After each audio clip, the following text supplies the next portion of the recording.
Château du Clos Lucé, where Leonardo da Vinci passed away.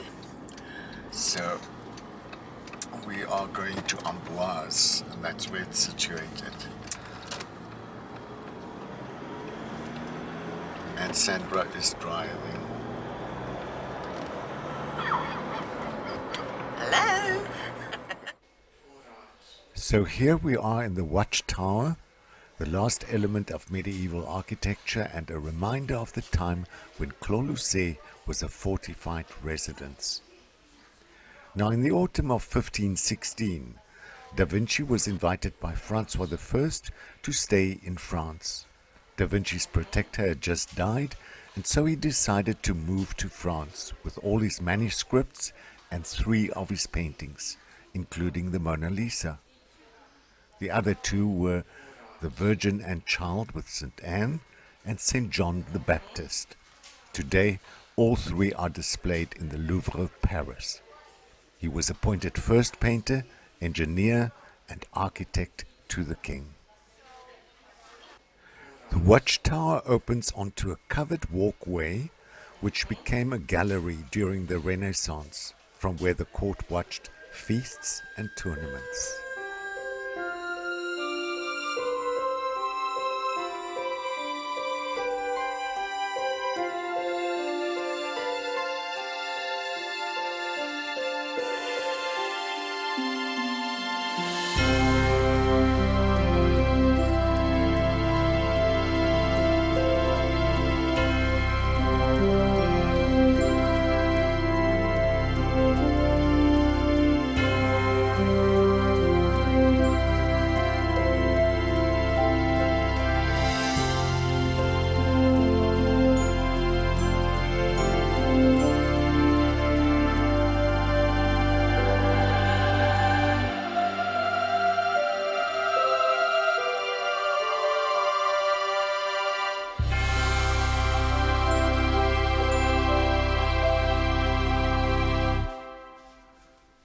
This was the bedchamber where Da Vinci lived for the last 3 years of his life.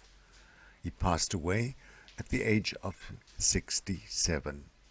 Now, according to the poet Lomazzo, Francois I gave the most beautiful funeral oration. He said, "For each of us, the death of this man is to be mourned, for it is impossible that life will produce another like him." The Renaissance canopied 4-poster bed was carved with cherubs and sea creatures.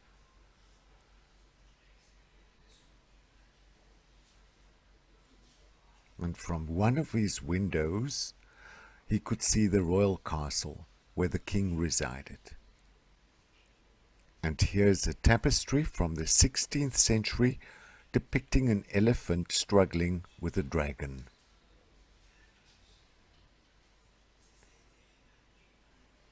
In the display cabinet, there's a figure of Christ inlaid with mother of pearl and ivory, which belonged to Mary, Queen of Scots, as well as a portrait of St. Catherine of Alexandria, painted by a pupil of Da Vinci. The fireplace is decorated with a coat of arms of France. The Tuscan chest of drawers from the 16th century next to the bed was carved with depictions of noblemen of Italy whom Da Vinci had known.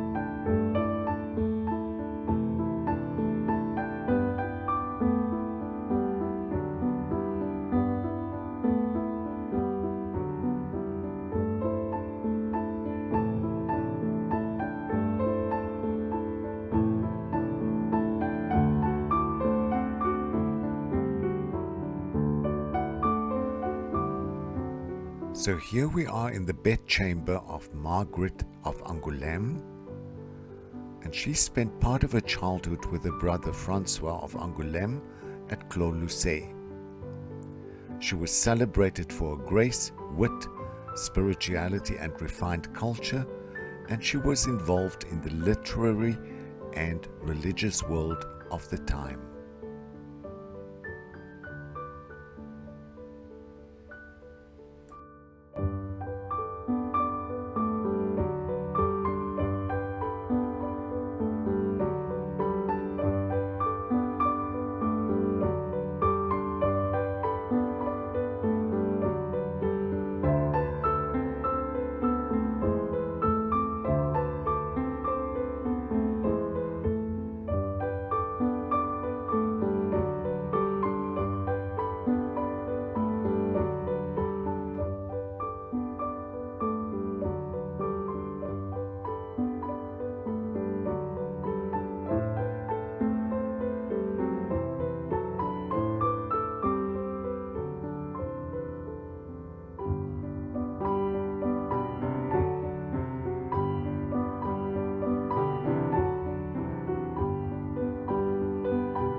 This chapel was commissioned by King Charles VIII at the end of the 15th century for his wife Anne of Brittany.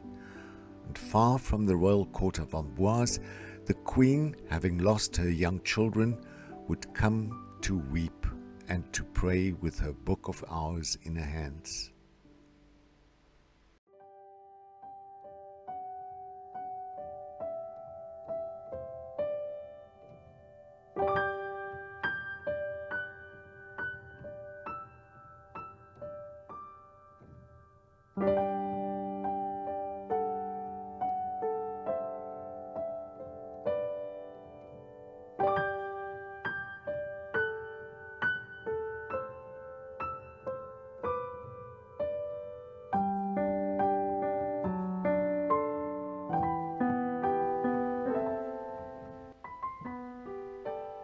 The Romanesque ribbed vault with 4 frescoes was painted by pupils of Da Vinci.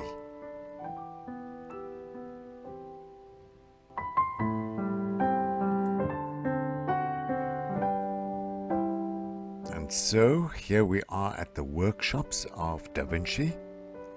He worked on major royal commissions as a painter, engineer, architect, sculptor, and director of extraordinary celebrations.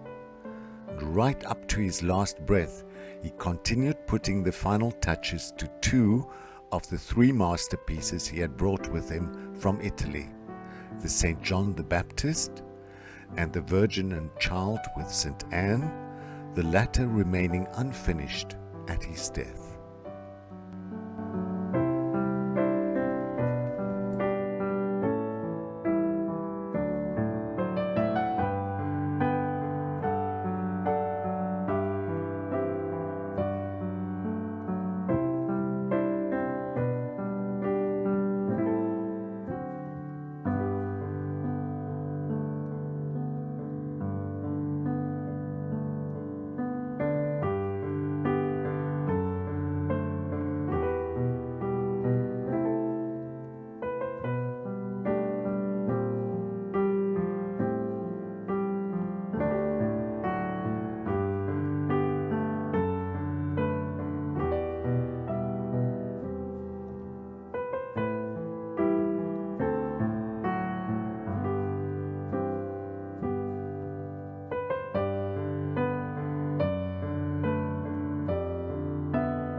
And here we are in Da Vinci's personal library, filled with his manuscripts, world maps, measuring instruments, vanities, fossils, plant illustrations, etc.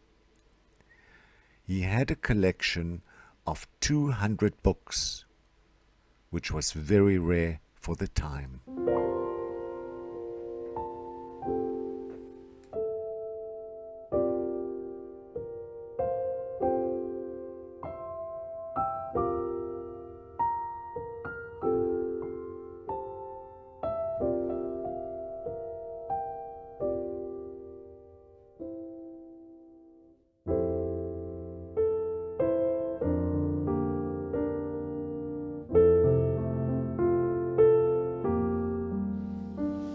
Monsieur Leonardo, je suis très honoré d'être votre visiteur. Distingué maître. Monseigneur cardinal Louis Tarragon, tout l'honneur est pour moi, votre éminence. Vous savez que je voyage à travers l'Europe dans l'espoir que nos puissants alliés nous aideront à retrouver le trône du royaume de Naples dont ma famille a été injustement spoliée. J'ai déjà rencontré Charles de Habsbourg en Allemagne, François Ier à Rouen, et votre illustre renommée m'a attiré jusqu'à votre résidence. Vous m'envoyez très heureux.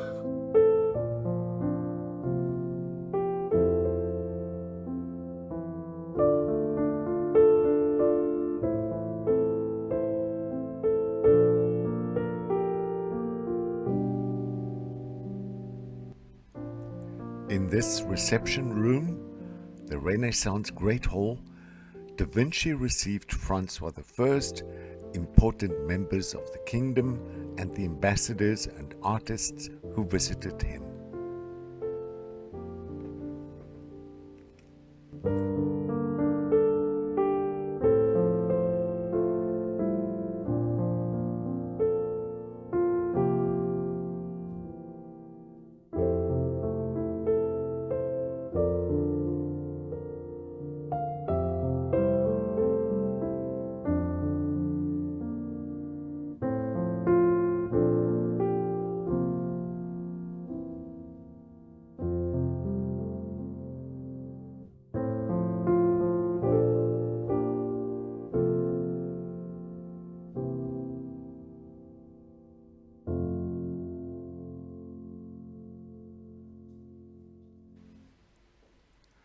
Leonardo da Vinci was vegetarian at the end of his life, and here you can see his kitchen.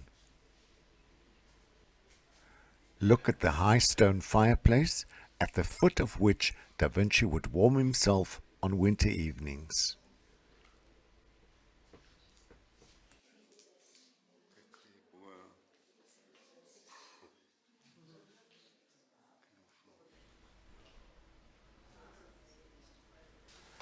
So let's go down to the model rooms, a dive into the visionary mind of the artist. 40 fabulous machines, 5 centuries ahead of their time, are on display in these rooms. These models were based on the original drawings by Da Vinci and built with materials of the time.